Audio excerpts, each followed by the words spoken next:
এসএসসির নিয়োগে 269 অযোগ্য বাদ। আগস্টে তালিকা প্রকাশের পরও লিখিত পরীক্ষা ভেরিফিকেশনে অংশগ্রহণ। সুপ্রিম নির্দেশের পর ফের অযোগ্যদের চিহ্নিত করা শুরু। বিশেষভাবে সক্ষম 8 অযোগ্য নিয়োগ প্রক্রিয়া থেকে বাদ। বাংলা এসআইআর কমিশনে তৃণমূল, জাতীয় নির্বাচন কমিশনে মহুয়া ডেরেক সহ 10 প্রতিনিধি। এসআইআর নিয়ে তৃণমূলের পঞ্চমানে অধরা উত্তর। বিরোধিতা নয়, এসআইআর নিয়ে তাড়াহুড়োয় আপত্তি তুলে সরব তৃণমূল। এসআইআর আতঙ্কে মৃত্যু নিয়েও কমিশনকে নিশানা প্রতিনিধিদের।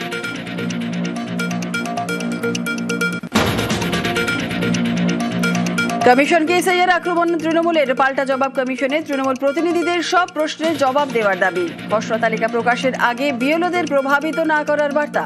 9 ডিসেম্বরের পর অভিযোগ শোনার সুযোগ। বিবৃতি দিয়ে জানালো নির্বাচন কমিশন। কমিশনের মিথ্যাচার এক্স হ্যান্ডেলে পোস্ট অভিষেকের। আবাসনী বুথে অনর কমিশন। সিইও দপ্তরকে ফের নির্দেশিকা কমিশনের। আবাসনী বুথের জায়গা চিহ্নিত করতে ডিইওদের নির্দেশ। অমান্যে কড়া ব্যবস্থার হুঁশিয়ারি। আগেই বেসরকারি এলাকায় বুথ নিয়ে প্রতিবাদ মমতার। সরবে সিইও দপ্তর। সিইওর ঘরের সামনে বিএলওদের অবস্থান। নিরাপত্তার কারণ দেখিয়ে সিইও দপ্তর সরানোর হুঁশিয়ারি কমিশনের। নিরাপত্তা সুনিশ্চিত চেয়ে কমিশনারকে চিঠি জাতীয় নির্বাচন কমিশনের। নিরাপত্তা বিঘ্নিত নিয়ে আগেই পুলিশকে চিঠি সিইওর।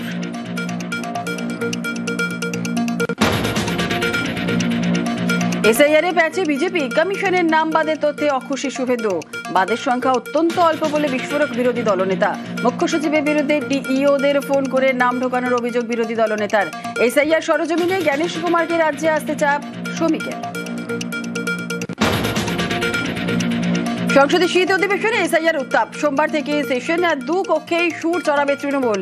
আতঙ্কে ভোটারের মৃত্যু থেকে কাজের চাপে বিএলও মৃত্যুতে শান। বাংলার বরাদ্দ বঞ্চনাতেও কেন্দ্রকে চেপে ধরার ব্লুপ্রিন্ট।